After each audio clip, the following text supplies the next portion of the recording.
Théâtre. Un droit des biens parce que, j'aime beaucoup le droit des obligations, mais la reine des disciplines, pour moi, c'est le droit des biens. Je sais bien que peu de gens le pensent aujourd'hui, mais regardez, l'intitulé du livre 3 du Code civil le plus nombreux, dans lequel il y a le droit des obligations, entre autres tous les contrats spéciaux, les régimes matrimoniaux, les successions, s'intitule des différentes manières dont on acquiert la propriété. Jean Carbonnier, Kelsen est un auteur immense, mais le génie, pour moi, c'est Carbonnier, le monstre sacré, un homme d'une culture incommensurable, et puis qui avait une compréhension du droit dans son époque et dans l'histoire. Jean Bombeur. J'hésite. Baldus est un appareil important, mais quand même Branly ne serait-ce que parce qu'il a donné lieu à une chronique magnifique de Jean Carbonnier qui s'appelait Le silence et la gloire. 5e arrondissement, c'est Lutèce, le quartier latin. C'est aéré et puis accessoirement c'est là que je vis. Difficile parce que c'est les inséparables, où c'est le yin et le yang. Mais s'il faut choisir le contrat de gré à gré. C'est quand même le contrat le plus pur. Est-ce que c'est une distinction véritable? Oui, bien sûr, me direz-vous, mais tout de même, le dol, c'est une erreur provoquée. Je choisis l'erreur parce que j'ai plus d'indulgence pour l'erreur que pour le dol, et puis surtout, elle est plus intéressante du point de vue de ce qu'elle révèle de ce qu'est le contrat et du rôle de la volonté dans le contrat. Chimie. Beurre salé. Est-ce qu'il y a encore des bonnes mœurs?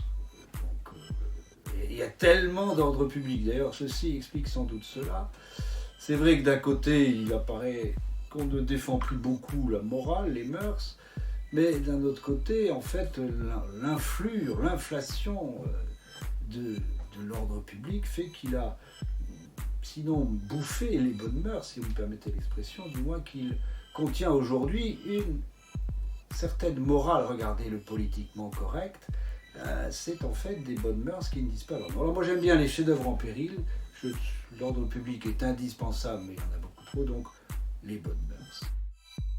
Belle question celle-là aussi.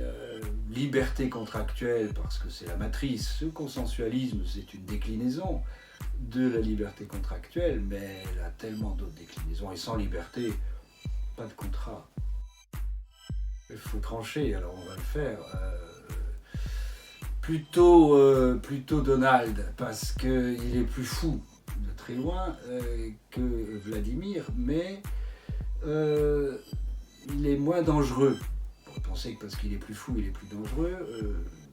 Non, je pense que l'autre est vraiment une crapule, peut-être pas stalinienne, mais une vraie crapule. Et puis d'ailleurs, la preuve, c'est que Trump, il a perdu les élections et il est parti. Poutine, il risque pas de les perdre. Pourtant, les plus truquées, ce n'étaient pas celles qui ont vu Donald déconfiné. Donc, Trump. Les choses s'en mettent, c'est un peu comme les bonnes mœurs, à part les déchets, mais les déchets, même, on a du mal à en lâcher la propriété aujourd'hui, je veux dire, à permettre de couper les ponts avec les déchets. La chose du XXIe siècle, en tout cas dans le fantasme, ou la source d'une nouvelle religion, c'est la chose commune, les biens communs. On recycle un peu le vocabulaire. C'est la grande question du moment. Et pour cause, donc oui, les choses communes, même si en pratique, en fait, il n'y en a pas beaucoup. En vin rouge.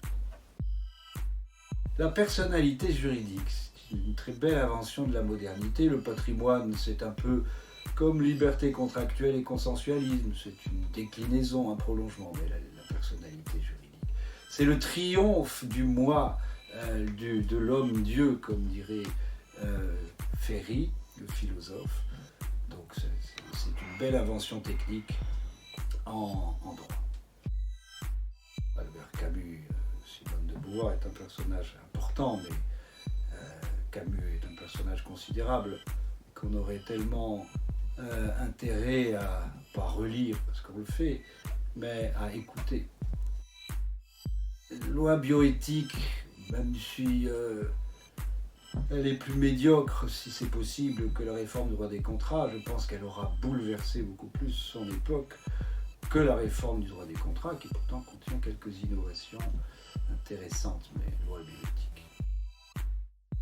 Chocolat, je n'aime pas les cafés. Comme je considère que la vie privée est un objet de propriété, j'aurais tendance à vous dire, là encore, est-ce que c'est vraiment une distinction? Mais c'en est une, bien sûr.